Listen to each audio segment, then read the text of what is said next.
감사합니다. 할렐루야. 11월의 둘째 주일에 예배 자리로 달려나오신 성도들을 주님의 이름으로 사랑하고 환영하고 또 축복합니다. 오늘은 에베소서 강의 27번째 시간인데요, 지혜로운 성도의 삶을 다루는 말씀입니다. 하나님의 말씀인 성경 말씀을 통해서 오늘도 진리를 깨달으며 은혜와 응답을 받고 하나님의 음성을 들으며 그분과의 영적 교제와 친밀함이 깊어지는 그런 시간 되기를 주님의 이름으로 축복합니다. 오늘 먼저 본문을 자세히 읽어봅시다. 오늘 성경을 자세히 읽어보면 몇 가지 중요한 핵심을 우리는 깨달을 수 있습니다. 먼저 21절에 보니까 그리스도인 상호 간에 복종하라, 그렇게 명령을 내리고 계시죠. 이 복종한다 하는 단어는 휘포타소인데요, 이 휘포라고 하는 것은 헬라어로 어디 아래에라고 하는 뜻이고, 타소 하는 것은 놓다, 배치하다 하는 것이니까 아래에 배치하다, 아래에 놓다 하는 것입니다. 서로를 향하여 자신을 그들의 아래에 배치하고 놓고 겸손하게 여기라, 이런 말씀이죠. 겸손하게 나보다 교회 안에서 남들이 훨 낫다고 여기면서 살아가라고 말씀하시는 겁니다. 이 복종하라 하는 휘포타소라고 하는 헬라어는 예수님께서 소년 시절에 육신의 부모였던 요셉과 마리아에게 순종하여 받으셨다 하는 누가복음 2장 51절 말씀에도 사용되었던 굉장히 중요한 단어입니다. 성도 상호 간에 자발적이고 기쁜 마음을 동반해서 서로 복종하라 하는 말씀입니다. 일부가 일부에게가 아니고 모두가 서로에게 복종하라는 의미입니다. 교회 안에서 특권층은 없다는 것이죠. 억지로 마지못해 복종하는 것은 마귀가 주는 마음입니다. 당시 노예들의 마음입니다. 그렇게 행동하지 말라는 것입니다. 서로가 서로에게, 그리고 모두가 서로에게 복종하라, 그렇게 말씀하십니다. 갈라디아서는 한술 더 떠서 단순히 복종하는 것이 아니라 서로 종노릇하라고 가르칩니다. 갈라디아서 5장 13절 하반절 함께 읽습니다. 오직 사랑으로 서로 종노릇하라. 아멘. Serve one another humbly in love. 서로 겸손하게 사랑 안에서 섬기라, 그렇게 알려줍니다. 이게 참 힘든 요구인데 이것이 어떻게 가능한가를 성경이 알려주죠. 그리스도를 경외함으로 그게 가능하답니다. 그리스도를 사랑하여 섬기기 때문에 성도들 상호 간에도 그리스도를 섬기는 마음으로 서로 복종하는 것이 옳고 또 그것이 가능하다라고 말씀하십니다. 남들인 성도들에게 사랑으로 서로 섬기고 종노릇하려면 그것은 가정에서부터 연습해야 합니다. 그래서 성경은 거기에 대해서 이제 그 다음 절부터 굉장히 길게 설명을 하십니다. 22절에서 33절까지 대표적인 신뢰로서의 부부간의 상호 복종을 말씀하고 있습니다. 부부 관계는 세상에서 가장 오묘하고 절묘하고 신비한 관계입니다. 결혼을 안 해보신 분들은 죽었다 깨어나도 모르는 관계입니다. 금방 좋아 죽더만은 금방 원수같이 대하기도 하고 또 죽일 듯이 싸우고 자주 싸우고 거의 3차 대전 발발한 것 같이 그렇게 이웃들이 알았는데 다음 날 보니까 또 죽고 못 사는 것이 부부의 관계입니다. 그래서 애증의 관계라 그러죠. 서로 죽고 못 사는 사랑하는 님이었는데 그 님에다가 점 하나 찍으면 남이 되고 맙니다. 만날 때는 서로 많이 주려고 안달이었고 아무리 주어도 안 아까웠는데 헤어질 때는 서로 더 많이 뺏고 차지하려고 싸웁니다. 참 희한한 관계입니다. 요즘 통계를 보니까 3쌍이 결혼하고 1쌍이 헤어지더군요. 이런 로마 제국주의적 문화가 판을 치는 불신앙의 사회에서 성도들에게 주시는 하나님의 말씀은 무엇입니까? 22절에서 24절에 보니까 먼저 아내들에게 말씀하십니다. 아내는 남편에게 교회가 그리스도에게 하듯이 복종해야 한다라고 알려주십니다. 베드로전서 3장 6절을 보면 사라가 남편인 아브라함을 주인님, Lord, 주인님 이렇게 칭하며 순종했다고 설명하면서 아내들도 사라처럼 그렇게 하라고 명령합니다. 그러면 우리는 질문해야 되겠죠. 아니, 아브라함이 위대했기 때문에 그런가 말입니다. 아닙니다. 아브라함은 위대한 남편은 아니었어요. 세상에서는 성공 출세한 위대한 사람이었는지 몰라도 가정에서는 절대로 위대한 남편이 아니었습니다. 성경이 그렇게 말씀하고 있어요. 아브라함은요, 자기 살려고 아내를 여동생이라 속이고 남에게 2번이나 자진납세 줘버린 비겁하고 찌질하고 무책임한 남편이었습니다. 이 아내를 데리고 먼 거리를 여행을 할 건데 내 아내가 너무 미인이라 경국지색, 나라가 무너져도 모를 만큼, 나라를 무너뜨릴 만큼 미인이라 틀림없이 그 나라 왕들이 내 아내를 빼앗아갈 텐데 내가 남편이라고 하면 나를 죽이고 뺏어갈 거니까 내가 살려고 하면 여동생이라 속이고 그냥 자진납세하자, 뺏어가기 전에 그냥 내가 줘버리자, 그랬던 찌질한 남편이었습니다. 무책임하고 비겁한 남편이었죠. 창세기 12장에서 애굽 왕 바로에게, 그리고 창세기 20장에서 그랄 왕 아비멜렉에게 아내를 자진납세해 버리는 아주 나쁜 남편이었습니다.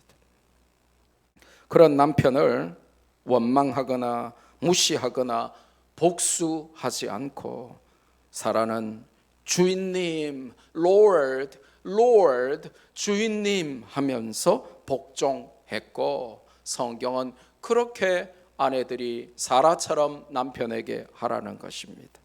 언제든지 누가 봐도 왕비가 될 만한 최고의 미모를 가졌는데 사라는 남편에게 마치 하나님께 하듯이 복종했다는 것입니다. 명심하십시오. 성공한 남편 뒤에는 어김없이 훌륭한 아내가 있었습니다. 아무리 찌질하고 못난 남편도 아내에 따라 달라지고 변합니다. 바보 온다리가 누구 만났죠? 평강공주를 만났더니 뭘로 변했죠? 온달 장군, 위대한 온달 장군이 되었습니다. 남편을 살리는 아내가 되어야 합니다. 그래야 가정도 살아나요. 잠언 14장 1절에 너무나 기가 막힌 말씀을 주시죠. 함께 읽습니다. 시작. 지혜로운 여인은 자기 집을 세우되 미련한 여인은 자기 손으로 그것을 허느니라. 지혜로운 여인은 자기 집을 세우지만 미련한 여인은 자기 손으로 그것을 헐어버린다는 것입니다. 그래서 아내는 남편에게 교회가 그리스도에게 하듯이 복종하라라고 강하게 엄하게 명령하고 있습니다. 여러분, 부탁이 아닙니다. 그래 해주면 어떻겠니가 아닙니다. 명령입니다. 남편을 쳐다보니까 답이 안 나오죠. 남편 쳐다보니까 복종은커녕 한데 죄 받고 싶죠. 잔소리가 연발로 따발총으로 나오죠. 그런데 그 남편에게 교회가 그리스도에게 하듯이 남편에게 복종하라, 그렇게 성경이 가르칩니다. 여러분, 우리가 성경을 볼 때 이 문화적인 이 컨텍스트, 이걸 잘 봐야 되는데, 시대적인 컨텍스트, 이 로마의 제국주의적 문화가 절대 문화로 지배하던 이 에베소에서 절대 다수의 남편들이 아내를 노예 부리듯이 부리고 그 위에 군림하는 그런 상황 가운데서 아내들이 자발적으로 복종했을까요? 볼 때마다 적개심과 증오심으로 내가 연약하기 때문에 마지못해 내가 복종하는 척은 하지만 내가 기회만 있어봐라, 내가 너를 떠난다, 내가 능력이 없어서 못 떠나지, 그러면서 이를 갈지 않았을까요? 그런 문화가, 제국의 문화가 지배하는 한가운데서 제국을 전복하는 도전을 주시는데, 아내들은 교회가 그리스도에게 하듯이 자기 남편에게 복종하라는 너무나 충격적인 말씀을 주시는 것입니다. 그런데 더 기가 막힌 말씀이 연이어 등장하죠. 25절에서 30절까지 6절에 걸쳐서 이제는 남편들에게 말씀하십니다. 아내에게는 불과 3절만 말씀하셨는데 남편들에게는 2배나 많게 6절이나 말씀하십니다. 무슨 뜻입니까? 간단합니다. 남편들이 2배로 잘 새겨들어야 한다는 것입니다. 남편들이 2배나 말 잘 안 듣고 말씀대로 2배나 잘 안 살고 2배나 애를 먹이는 모양입니다. 그러니까 아내에게는 3절만 했는데 남편들에게는 6절이나 성경이 강하게 명령을 내립니다. 2배나 많은 말씀을 하시는데 뭐라고 하십니까? 자기 몸을 사랑하듯이 남편은 아내를 그렇게 사랑하라는 것입니다. 자기 몸을 지극정성으로 챙겨서 보약 먹고 바이타민 먹고 운동하고 헬스하고 골프 치고 그렇게 몸의 쉐이핑을 잘 유지하기 위해서 식스팩을 만들고 내 몸 다칠까 봐 끔찍하게 위하는 것처럼 그렇게 끔찍하게 아내를 사랑하고 위하라는 것입니다. 이럴 때 센스 있는 남편들은 아멘으로 화답하죠. 그런데 다 가만히 있어요. 보세요. 교회를 아무리 다녀도 사상은 유교인 거예요. 아내를 사랑하라 하면 온 교회가 떠나갈 듯이 아멘 하면 아내도 기분 좋을 것이고 온 교회가 존경할 건데 가만히 있는 거예요. 내가 교회는 다녔지만 내가 우리 가문이 어떤 가문인데 이러면서 가만히 있는 거예요. 자기 몸을 사랑하듯 아내를 사랑하시기를 주님의 이름으로 축복합니다. 이런 걸 보고 DB 쪼온다라고 하는 거예요. 아내 사랑의 핵심이 28절과 29절에 등장하죠. 자기 아내를 사랑하는 것은 자기를 사랑하는 것입니다. 그 무슨 말이에요? 아내를 미워하는 것은 누구를 미워하는 거예요? 자기를 미워하는 것이라는 겁니다. 누워서 침 뱉는 것이라는 것입니다. 자기 몸을 매질하거나 자기를 구박하고 협박하거나 자기 자신을 소나 닭 쳐다보듯이 하지 않죠. 아내를 사랑하되 남편이 자기 자신을 사랑하듯이 사랑해야 하고, 아내를 미워하는 것은 아내를 미워하는 것이 아니라 결국은 자기를 미워하는, 자기 눈을 찌르는 자살골 행위라고 성경이 알려주는 것입니다. 이 말씀은 당시에 핵폭탄 같은 위력이었습니다. 사회를 뒤흔드는 충격이었습니다. 로마 제국 문화에 지배당하고 함몰되어 있던 자들에게 그 로마 제국의 체제를 전복시키라는 메시지였던 겁니다. 사랑으로 그 체제를 전복하라, subvert 하라, 그렇게 알려주는 거예요. 당시에 로마 제국의 영향 아래 사는 일반인들은 아내에게 음식과 숙소 외에는 제공하지 않았습니다. 약자였던 여성들에게는 그것마저도 감사할 조건이었어요. 아이고, 저 사람이 내 남편이 되니 내가 먹을 것이라도 공급받고 내가 거할 숙소라도 있으니까 나는 얼마나 감사한가 그랬다는 것입니다.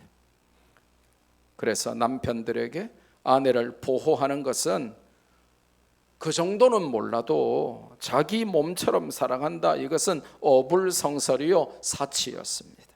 하지만 성도는 그 로마 제국에 사는 사람들처럼 살아서는 안 된다는 것입니다.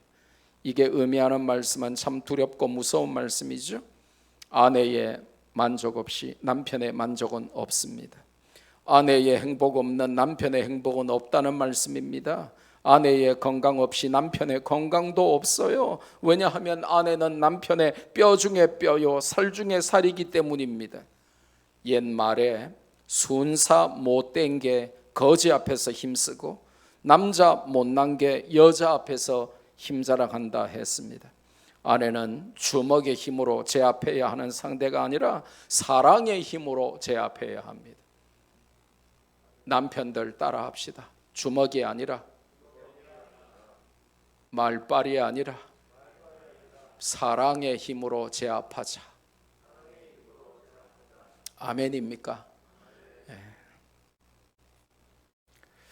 가정 상담학자 김용태 교수, 우리 교회에서 한번 모신 적도 있죠. 이 김용태 교수는 남편은 집에서 좀 어수룩해야 현명한 남자랍니다. 바보 같은 게 집에서 힘쓰고 큰소리 친다는 겁니다. 아무리 세상에서 학문과 명예와 물질과 권세와 인기를 자랑하는 대단하고 훌륭한 남편이라도 집에 와서는 아내에게 군림하거나 독재해서는 안 됩니다. 왜 그렇습니까? 아내는 더 연약한 그릇이기 때문에 그렇다는 것입니다. 그걸 알아야만 된다고 성경이 말씀하십니다. 여러분, 결혼 생활은 화려한 싱글 경기가 아니라 답답한 복식 경기입니다. 복식에서는 에이스가 있고 조수가 있죠. 좀 더 비교적 둘 중에 강한 선수가 있고 비교하여 둘 중에 약한 선수가 있습니다. 하지만 그들은 한 팀이죠. 서로 팀워크를 맞춰야 경기에서 승리하는 것입니다. 잘하는 선수가 못하는 선수를 얕잡아 보거나 무시하고 분노하고 책임을 전가해서는 더 이상 복식조로서 경기를 할 수 없을 것입니다. 실수하고 패배해도 더욱 격려하고 사랑하고 용기를 북돋아 줘야 다음 경기에 힘을 내서 이길 수 있는 것이죠. 여기에 관해 정확하고 탁월하게 알려주시는 말씀이 있습니다. 베드로전서 3장 7절 말씀입니다. 여러분이 갈라디아서 또 에베소서, 베드로전서, 이게 가정에 관하여 굉장히 중요한 교훈을 주는 이 성경들인데요. 베드로전서 3장 7절 함께 읽읍시다. 시작. 남편들아, 이와 같이 지식을 따라 너희 아내와 동거하고 그를 더 연약한 그릇이요 또 생명의 은혜를 함께 이어받을 자로 알아 귀히 여기라. 이는 너희의 기도가 막히지 아니하게 하려 함이라. 아멘. 저 본문을 자세히 보세요. 남편들아 다음에 아내와 뭐하고? 동거하고. 근데 뭐를 따라? 지식을 따라 아내와 동거하라 그랬습니다. 하나님이 주신 지식으로 상식에 반하지 않게 아내를 이해하고 화성 남자, 금성 여자처럼 대하는 것이 아니라 아내를 잘 알아라는 것입니다. 평생 살았는데 아내는 남편을 모르고 남편은 아내를 더 모릅니다. 이게 참 신기합니다. 20, 30년 살았는데 당신 아직도 나를 모르냐? 그게 부부싸움의 단골 주제입니다. 성경은 남편에게 아내를 잘 알아야 한다. 지식을 따라서 아내와 동거해야 한다라고 말씀합니다. 이 동거하다 하는 헬라어 단어가 참 독특합니다.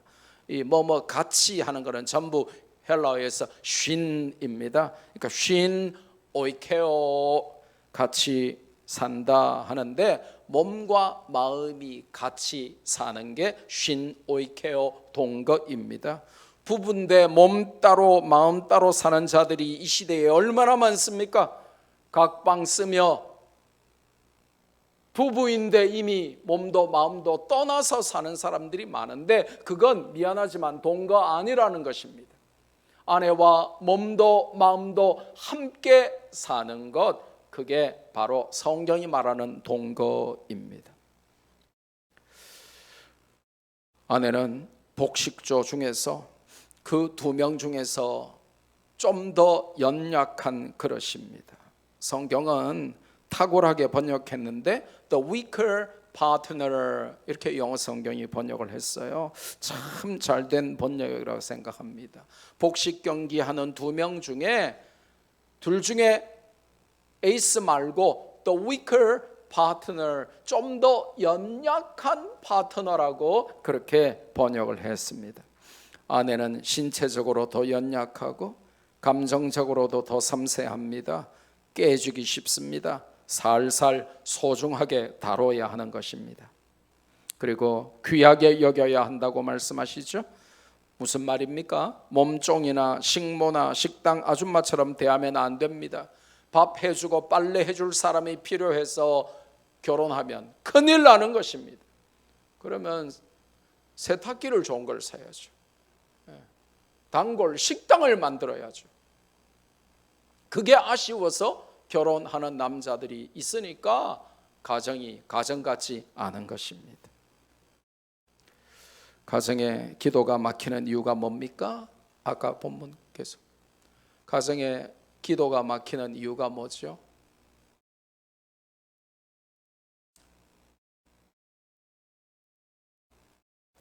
아내를 상식적으로 안 대하기 때문입니다.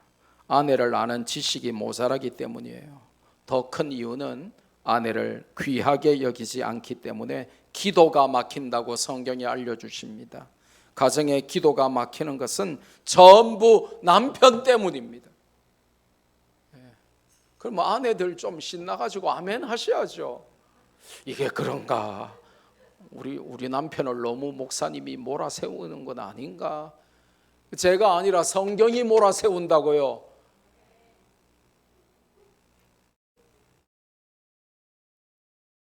가정에 기도가 막히는 것은 전부 남편들 때문입니다. 남편들의 무지함과 독재와 유교적 가부장적 태도 때문에 아내를 무시하고 아내를 모르고 아내를 그냥 당연히 밥하고 빨래해 주는 존재 정도로만 여기니까 가정에 기도가 막히는 것입니다. 그러면 어떻게 해야 하죠? 아내를 사랑하며 그 아내를 만족하게 여겨야 합니다. 이것이 성경의 일관된 가르침이에요. 나이 들었다고 살 좀 쪘다고 잔소리 좀 한다고 아내를 구박하거나 미워하면 안 되는 것입니다. 아내는 밥만 먹고 사는 존재가 아니라 남편의 사랑을 먹고 삽니다. 오늘 집에 가셔서 남편 귀에 대고 큰 소리 치세요. 내가 밥만 먹고 사는 줄 아나? 당신의 사랑을 먹고 산다. 네가 사랑을 안 해주니까 내가 살만 이렇게 찐다. 그러면서 남편에게 밥만 주지 말고 돈만 벌어다 주는 걸로 만족하지 말고 사랑을 달라고 데모를 하시기를 바랍니다. 잠언 5장 18절에서 19절 말씀에 보니까 남편들에게 너무 강력한 도전의 말씀을 주시죠. 내가 젊어서 취한 아내를 즐거워하라. 그는 사랑스러운 암사슴 같고 아름다운 암노루 같으니 너는 그 품을 항상 족하게 여기며 그의 사랑을 항상 연모하라 말씀하십니다. 남편 여러분, TV에 나오는 젊고 예쁘고 날씬한 연예인들과 비교해서 내 옆에 있는 아내를 살찐 암돼지나 시끄러운 싸움닭 정도로 여기면 매우 반성경적입니다. 그래서 남편들은 오늘 이 시간 이후로 성경대로 암사슴과 암노루 사진을 온 집에 붙여놓으시기를 바랍니다. 그 옆에 아내의 사진 같이 해가지고 내 아내가 아름다운 사랑스러운 암사슴, 아름다운 암노루 같아. 그거를 각인을 시켜요. 남편들이 안 하면 아내들이라도 암사슴과 암노루 사진을 다 붙여놓으세요. 남편이 좀 머리에 그걸 각인하도록 말이죠. 왜 아내는 남편에게 복종하고 남편은 아내를 사랑해야 합니까? 왜 그렇습니까? 31절에서 33절에 마지막으로 결론적으로 답을 주시죠. 남편과 아내는 그리스도와 교회의 사이처럼 아주 신비한, 너무 profoundly mysterious, 너무 심오하게 신비한 그런 관계, 이다라고 설명합니다. 마치 그리스도와 교회의 관계와 같이 남편과 아내는 너무너무 심오하게 신비한, 말로 형용하고 설명할 수 없는 관계가 바로 부부관계다라고 알려주십니다. 성경이 남편과 아내의 관계를 그리스도와 교회의 관계로 묘사하고 있음을 주목해야 합니다. 예수님과 교회가 불가분의 관계며 서로 사랑하고 충성하는 관계이듯이 부부관계도 그래야 하는 것입니다. 이 사실을 인간이 너무 늦게 알 때가 있어요. 너무 늦게 알고 후회할 때가 많아요. 그리스도와 교회가 서로 미워하고 갈라지고 안 그러죠? 그것처럼 부부도 교회와 그리스도의 관계처럼 부부도 그래야 한다는 것을 이전에 미처 몰라서 인간들이 어리석은 결정들을 하는 것입니다. 부부관계는 참 신비하고 놀랍습니다. 성경 창세기 2장에는 하나님께서 남자와 여자를 만드신 기록이 나오는데, 남자는 흙으로 여자는 남자의 갈빗대로 만드셨어요. 자, 그럼 퀴즈 나갑니다. 왜 여자는 남자의 옆구리에서 만드셨을까요? 생각 안 해보셨죠? 여러분이 관심 없고 생각 못하는 것들을 고민 대신 해주는 분들이 있는데 그분들의 이름을 신학자라고 합니다. 성 어거스틴의 해석이 참 신기합니다. 성 어거스틴은 지금으로부터 1600년 전 사람이고 우리나라 역사로 보면 삼국시대 초기의 사람입니다. 그는 방탕한 삶을 살다가 회개하고는 그 후에 위대한 성자요 신학자의 삶을 살았는데, 그가 쓴 창세기 주석을 보면 왜 하나님께서 하와를 아담의 갈비뼈 옆구리로 만드셨는지 설명하는 아주 흥미로운 대목이 나옵니다. 만약에 여자를 아담의 머리로 만들었으면 여자가 남자의 머리 꼭대기 위에서 지배했을 것이고, 여자를 남자의 발로 만들었으면 아담이 여자를 발로 밟듯이 지배했을 것이기 때문에 서로 의지하고 동등하게 사랑하며 지내라고 옆구리로 만드셨다는 것입니다. 애인 없는 청년들 잘 들으세요. 애인 없는 청년들이 찬바람 불면 막 옆구리가 시리고 추운 데는 다 성경적인 근거와 이유가 있는 것입니다. 그런데 창세기 2장에서 하나님께서 아내를 뭐라고 부르시는가, 이게 참 중요한 거예요. 놀랍게도 하나님이 아내를 뭐라고 말씀하시고 정의하시냐 하면 돕는 배필이라는 것입니다. 근데 이 영어 번역이 정말 탁월해요. 번역을 잘못하면 반역이 되는데, 이 영어 번역이 이 돕는 배필에 관한 영어 번역이 너무너무 특 A급으로 번역을 잘 했어요. Suitable helper, 즉 맞춤형 도우미라는 것입니다. Suitable이라고 하는 것은 뭐냐면 가장 알맞는, 가장 적절한 이런 뜻이거든요. 그러니까 아내를 하나님께서 뭐라고 정의하시고 부르시냐 하면 남편에게 가장 알맞고 적절한 맞춤형 도우미, suitable helper, 이렇게 부르고 계신다는 것을 알아야 돼요. 아내가 잔소리하면서 넥타이 바꾸라고 하면 그말하지 말고 바꾸세요. 왜냐? 그게 도움이 됩니다. 인생에 도움이 되고 그날 사업에 도움이 되고, 아내는 가장 맞춤형 도우미. 참 놀랍죠? 아내가 짐이 되고 아내가 부담이 되고 아내가 징그럽고 나중에는 아내가 무섭고 이러면 큰일 나는 거예요. 가장 맞춤형 도우미, suitable helper, 이게 하나님이 아내를 정의하시는 것입니다. 그 관계는 참 신비롭고 경이롭습니다. 그래서 그리스도와 교회에 설명할 수 없는 심오한 관계가 부부 관계 안에 보인다는 것이죠.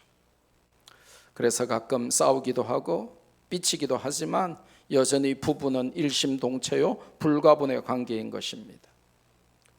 어떤 잘 믿는 한 믿음의 가정에서 부부 싸움을 했답니다.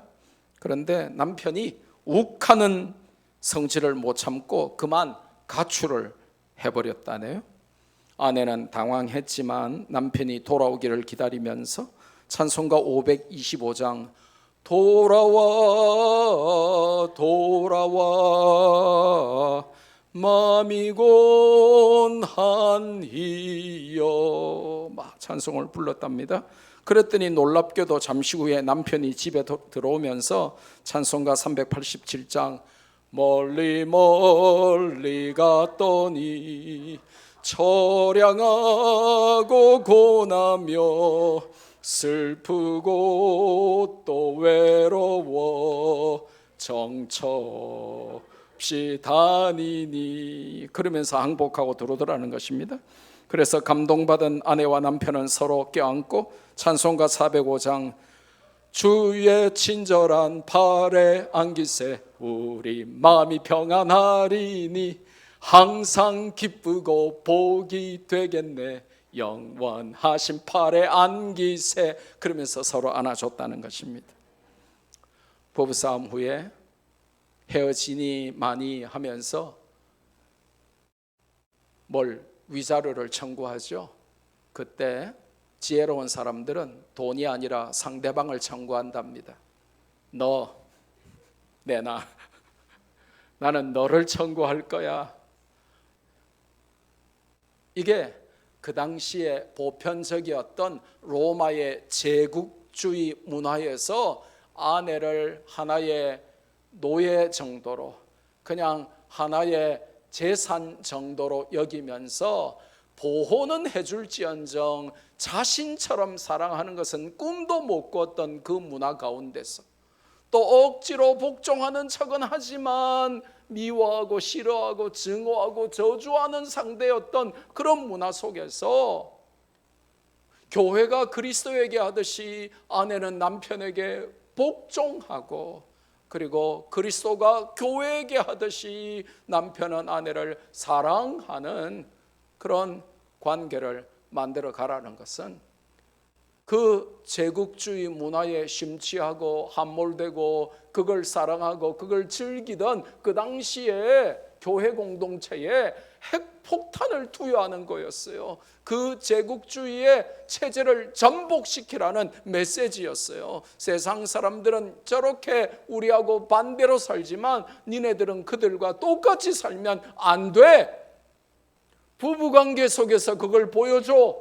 그리고 너희가 교회 안에서 서로 복종하며 서로 종노릇하며 섬기면서 지배하려고 하는 이 로마의 제국의 문화와 전혀 다른 공동체임을 보여줘. 그래서 사랑으로 섬김으로 이 잔인한 체제를 정복해 그렇게 말씀하고 있는 것입니다. 그러면 오늘 본문을 우리가 자세히 살폈으니까 적용하고 실천하기 위한 교훈을 받아볼까요? 많겠지만 시간을 줄이기 위해서 두 가지 질문만 하겠습니다. 두 가지 질문을 통해서 적용하고 실천하기 위한 교훈을 받으려고 합니다. 첫 번째 본문을 통해서 우리가 도출할 수 있는 질문이 뭡니까? 성도 서로 상호간에 복종하고 사랑으로 종노릇하라라고 말씀하셨으니까 나는 그렇게 할 의사가 있는지, 나는 그렇게 도대체 할 수 있겠는지, 그거를 우리가 오늘 질문해보고 결단하라 하는 것입니다. 나랑 전혀 다르게 살아왔고 나랑 성향도 다르고 기질도 다르고 배경도 다르고 고향도 다르고 생각하고 추구하는 게 전부 다 다른 우리 교회 아무개 성도에게 내가 그리스도를 사랑하기 때문에 그 그리스도에게 복종하는 마음으로 내가 성도들에게 사랑할 수 있겠냐는 것입니다. 그들을 복종할 수 있겠냐는 것입니다. 아까 제가 설교했죠? 이것이 일부가 일부에게 하라는 말이 아니었다 그랬죠. 모두가 서로에게 하라는 명령이었다 그랬죠.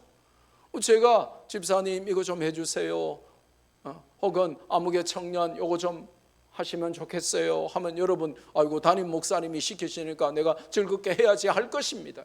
그런데 집사님이 아니면 아무개 성도가 집사님 요거 하시고 집사님 요거 하시고 집사님 요거 해주세요 할 때에 자기가 뭐라고?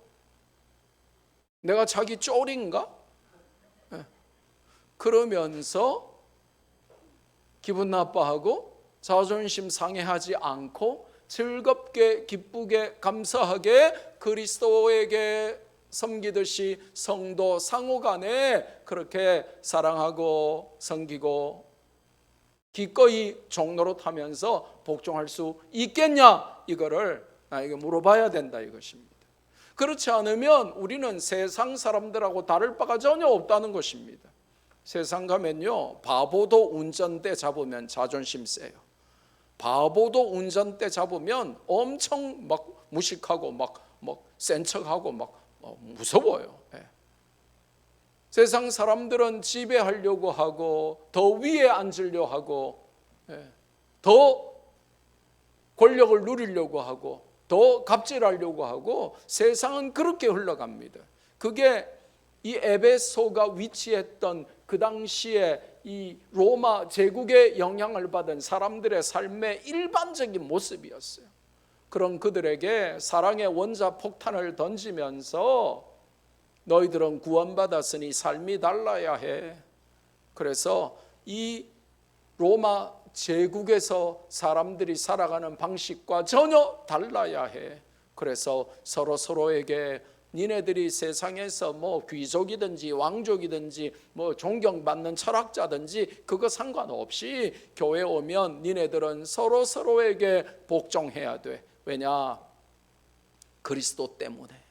니네들이 그리스도를 사랑하기 때문에 함께 구원받은 교회 공동체의 사람들을 사랑하는 마음으로 나보다 그들을 낫게 여기면서 그들에게 서로 복종해야 돼. 이것이 제국이 아니라 천국의 모습이야 라고 알려주는 것입니다. 두 번째 질문은 부부 상호간에 서로를 돕는 배필과 더 연약한 그릇으로 알고 그리스도와 교회의 관계처럼 사랑할 수 있겠냐 물어야 한다는 것입니다. 가끔 인생을 살다 보면 가족이 힘들 때가 있어요. 가끔 인생을 살다 보면 남편이 왼수 같고 아내가 왼수 같을 때가 있어요. 그렇다고 해서 그 남편을 그 아내를 평생 진짜 원수로 만들어서는 안 되는 것이죠. 결혼하면 한쪽 눈을 감고 살아라고 주례사를 많이 합니다. 아마 여러분 가운데도 들어보신 분이 있을 거예요. 연애할 때는 양쪽 눈을 다 뜨고 해야 돼요. 왜냐? 이 남자가 진짜 내 남편감인가, 이 여자가 진짜 내가 결혼해도 안 쏟겠는가, 두 눈을 다 떠야 돼요. 그리고 이제 결혼 딱 하면서부터는 한쪽 눈을 감아야 돼요. 왜냐? 완벽한 남자, 완벽한 여자는 없기 때문에 자꾸 흠을 들추고 그거를 싫어하고 미워하고 지적질하고 그러면요 관계가 파탄이 옵니다. 알면서도 속아주고 모르는 척하고 그러면서 한없이 믿어주고 사랑해주고 격려해주고 존경해주고 더 연약한 그릇인 줄 알고 돕는 배필, 결국 나에게 맞춤형으로 하나님이 주신 줄 알고 다른 거 맞추려고 하지 말고 그렇게 살 수 있겠는가? 우리에게 질문해야 합니다. 따라합시다. 부부의 행복이 교회의 행복이다. 부부의 행복이 사회와 나라의 행복이다. 무슨 말이에요? 부부가 행복하지 못하면 교회가 행복하지 못해요. 내 가정이 행복하지 못하면 사회도 나라도 행복하지 못한 것입니다. 그래서 하나님이 가정을 친히 만드셨어요. 이 가정 안에서 천국을 누릴 수 없고, 가정이 이 사회를 이끌어가는 사탄의 왕국 로마 제국의 영향을 받아서 가정에서도 천국의 요소가 사라지게 만들어가면 안 된다는 것입니다. 그래서 이 로마의 영향, 세상의 영향, 제국의 영향을 받고 살아가는 성도들에게 당신들은 로마 제국 안에 살지만 그러나 당신들은 천국의 통치권 안에 사는 천국 시민임을 잊지 말고 로마 제국의 사람들하고는 다르게 살아라고 하는 것입니다. 그게 가정에서 결판난다는 것입니다. 오늘 설교 들으시고 우리 목사님 오늘 왜 이렇게 세게 하노? 이렇게 하지 마시고, 항상 여러분이 설교를 들을 때 목사님의 말씀으로 들으면 큰일 납니다. 누구의 말씀이죠? 하나님의 말씀. 사람의 말로 아니 듣고 하나님의 말씀으로 들으시고, 우리 가정에 주시는 하나님의 축복의 말씀, 은혜의 말씀이구나 딱 붙잡으시고, 오늘 집에 가자마자 암사슴과 암노루를 그리든지 붙이든지 코팅을 하든지,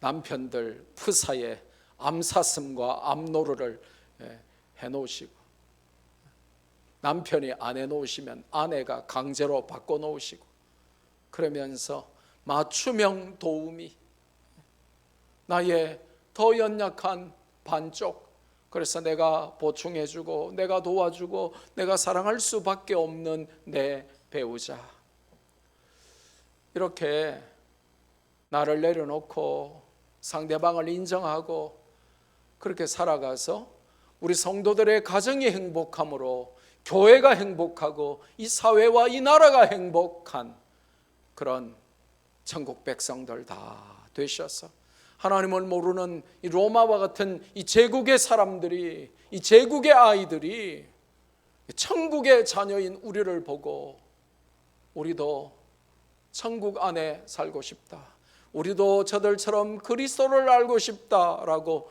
그 이유를 물어오는 그런 저와 여러분의 삶이 될 수 있기를 주 예수 그리스도의 이름으로 축복합니다.